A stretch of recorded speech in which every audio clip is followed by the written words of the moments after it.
গটগট করে হেঁটে স্বর্ণাভর সামনে এসে গম্ভীর মুখে বলল, আমি চলে যাচ্ছি। সত্যিই তুমি চলে যাবে? হ্যাঁ। আটকাবে নাকি? আটকাতে পারি, কারণ তুমি আমার দায়িত্বে আছো। পারবে না, ঘাড় শক্ত করে জবাব দিল ঝুমুর।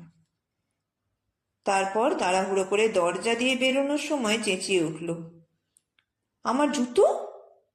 সেটাও ভাবিস? বেশ, লাগবে না জুতো, আমি হাওয়াই চপ্পল পরেই যাচ্ছি। ঝুমুরের পেছন পেছন স্বর্ণাভ বেরিয়ে এলো।